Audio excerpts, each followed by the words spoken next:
UPSC का एक और मैं प्रश्न लेकर आया हूँ आप लोगों के बीच कि संभाव्य जीडीपी को परिभाषित कीजिए तथा उसके निर्धारकों की व्याख्या कीजिए।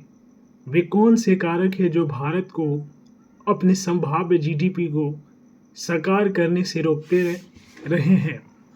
150 शब्दों में जो कि आंसर लिखना है। तो किसी भी प्रश्न का जो है सबसे पहले उत्तर लिखा जाता है और अच्छा नंबर लाना चाहते हैं तो उसका भूमिका लिखा जाता है, क्योंकि जो पेपर चेक करने वाले होते हैं वे आपके लिखावट को ही देखते हैं कि आप किस तरह लिख रहे हैं। तो भूमिका है संभाव्य सकल घरेलू उत्पाद जीडीपी उत्पादन के उस स्तर के रूप में परिभाषित किया जाता है जिसमें कोई अर्थव्यवस्था स्थिर मुद्रास्फीति की दर पर उत्पादन कर सकता है। हालांकि बढ़ती मुद्रास्फीति की लागत पर एक अर्थव्यवस्था अस्थायी रूप से अपने संभावित स्तर पर आर्थिक उत्पादन कर सकती है। संभाव्य जीडीपी की गणना करते समय अर्थशास्त्री बेरोजगारी की प्राकृतिक दर को ध्यान में रखते हैं। इस प्रक्रिया में श्रम पूरी तरह से नियोजित होता है और पूंजी स्टॉक का पूर्णतः उपयोग किया जाता है। संभाव्य जीडीपी की व्याख्या। संभाव्य जीडीपी के निर्धारक तत्व वह हो सकते हैं जो अर्थव्यवस्था के सतत उत्पादन क्षमता को प्रभावित करने में सक्षम है।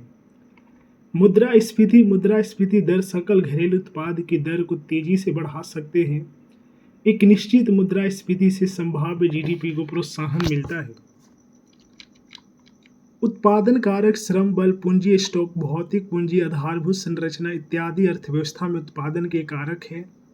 ये संभाव्य जीडीपी के आकलन को प्रभावित करते हैं। श्रम बल दक्षता उत्पादकता श्रम बल की दक्षता पर निर्भर करता है। श्रम बल एक महत्वपूर्ण कारक है जो संभाव्य जीडीपी को प्रभावित करते हैं।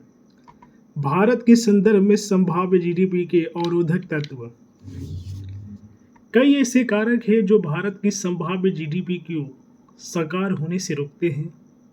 इसके अंतर्गत निम्न को शामिल किया जाता है। पूंजी स्टॉक की वृद्धि में कमी होने से। वैश्विक आर्थिक मंदी भारत में पूंजी प्रवाह को रोकते हैं। इससे घरेलू तथा बाह्य मांग की स्थिति स्थिर हो जाती है। उत्पादकता में कमी की प्रवृत्ति देखी जा सकती है जो बाह्य घातों के कारण भारतीय अर्थव्यवस्था पर पड़ता है। उत्पादन के कारकों की दक्षता और उत्पादकता में कमी होती है। विभिन्न आर्थिक क्षेत्रों जैसे शिक्षा, स्वास्थ्य और कृषि आदि में पूंजी का आवंटन पर्याप्त मात्रा में नहीं हो पाता। वित्तीय क्षेत्र में गैर निष्पादित परिसंपत्तियों के बढ़ने से अर्थव्यवस्था का विकास अवरुद्ध होता है। मुद्रास्फीति के बढ़ने और आय में कमी तथा निवेश से बाधित होने का प्रभाव भारतीय अर्थव्यवस्था पर देखने को मिलता है। निष्कर्ष। भारत में संभाव्य जीडीपी को प्रभावी बनाने के लिए पूंजी स्टॉक को विकसित करना आवश्यक है।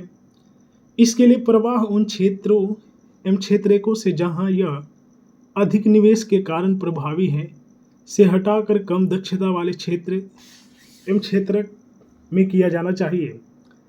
यदि भारत वैश्विक सप्लाई चेन के साथ सामंजस्य स्थापित करता है तथा सरकार समृद्धि को प्रोत्साहित करने वाले सुधारों को गति प्रदान करती है तो भारत आसानी से संभाव्य जीडीपी को प्राप्त करने में सक्षम होगा।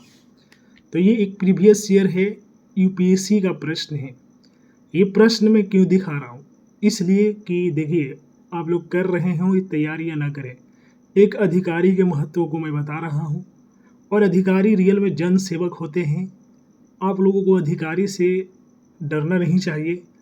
जो भी आपकी समस्या है अगर उनको बताते हैं तो वे, क्योंकि उनके पास बहुत ज़्यादा नॉलेज होता है, मैं इतना ही ज़रूर कहूँगा। उनके आप लोग ये प्रश्न देखकर समझ सकते हैं कि एक अधिकारी के पास कितना ज्ञान होता है। आप लोग उनका जो कि अच्छे तरीके से फ़ायदा उठाएंगे तो बढ़िया रहेगा, क्योंकि अधिकारी भी चाहते हैं कि लोग हमसे जुड़े, लेकिन लोग जुड़ते नहीं हैं। मैं आप लोगों से बार बार कहूँगा कि अधिकारी के पास बहुत ज़्यादा नॉलेज होता है, वे जन सेवक हैं। अगर आप लोग उनसे जुड़ाव रखेंगे तो बहुत ज़्यादा आगे जा सकते हैं। बाकी इसी तरह यूपीएससी के प्रीवियस ईयर प्रश्न जानने के लिए मेरे चैनल को सब्सक्राइब कीजिए।